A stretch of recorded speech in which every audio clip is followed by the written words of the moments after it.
Estou aqui com mais um vídeo para trazer para vocês informações que eu recebi durante mais de 56 anos de contato com os seres extraterrestres.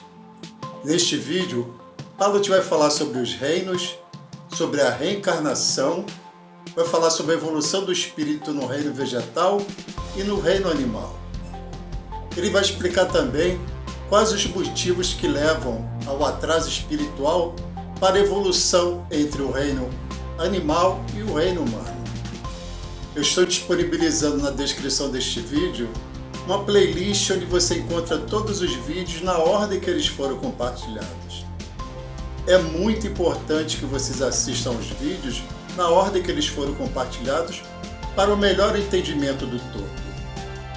Estou divulgando aqui também na descrição do vídeo um e-mail para onde vocês podem mandar todas as suas dúvidas.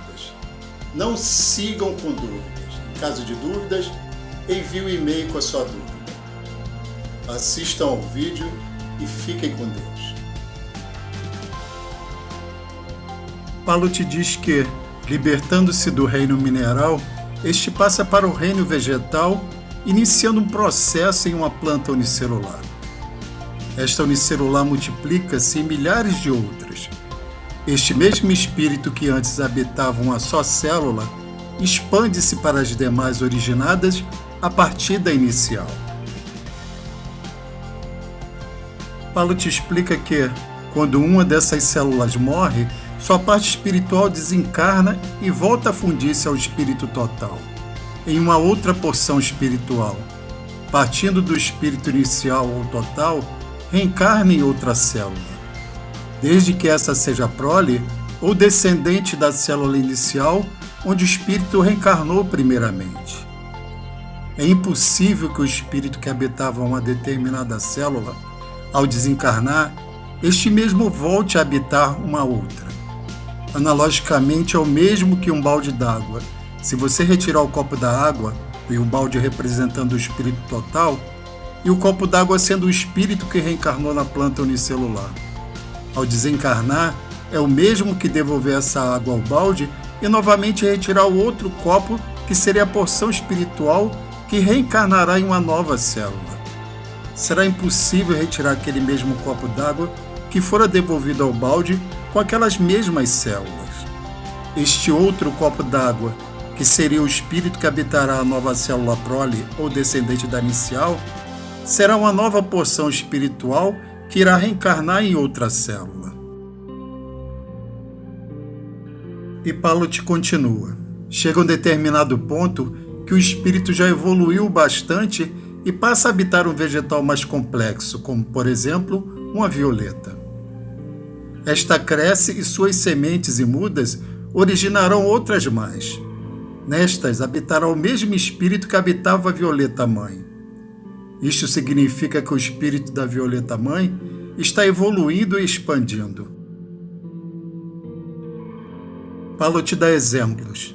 Da violeta ele desencarnará completamente e passa a habitar um arbusto.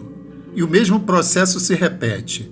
O arbusto cresce, algumas de suas sementes nascem, o espírito do arbusto-mãe expande-se e passa a habitar os descendentes.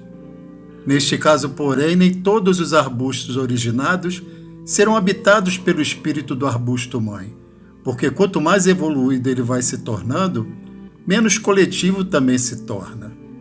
Completando o ciclo evolutivo do arbusto, esse espírito desencarna e passa a habitar uma árvore de grande porte. Neste ponto já está praticamente individualizado, e completado o ciclo evolutivo nessa árvore de grande porte, desencarna e passa a habitar um ser primitivo no reino animal. Palot continua. Desta vez, suponhamos que ele passa a habitar um inseto. Este procria, mas só 1/100º do seu espírito é que passa para as proles. Este 1/100º do espírito-mãe, herdado pelas crias, é uma espécie de herança genética espiritual. O espírito que habita cada uma das crias são todos independentes e individualizados, e não mais coletivos como no reino vegetal, porém ainda ligados à sua mãe. Quanto maior é a percentagem de porções espirituais ou características genéticas espirituais herdada pelas proles, mais sintonizados uns com os outros estarão. Tal é o caso das abelhas e formigas, em que todos estão sintonizados uns com os outros. Paulo te diz que o espírito desse inseto evolui e passa a ser o espírito de um pequeno animal, como um rato, e este mesmo processo de reencarnação se processará até que esse espírito chegue à última etapa do reino animal, que é o estado de primata. Prosseguindo sua evolução, esse espírito atingirá o reino humano. Paulo te continua.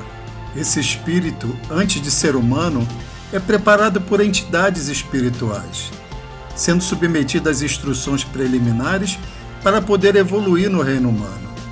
Pronto, ele encarna e nasce como um bebê qualquer, mas sua inteligência e grau de adaptabilidade não serão muito bons. Não é o mesmo caso daqueles ágeis e inteligentes por serem espíritos já experientes no reino humano, portadores de conhecimentos anteriores, para o qual uma nova reencarnação é uma oportunidade de relembrar, adquirir mais informações e evoluir.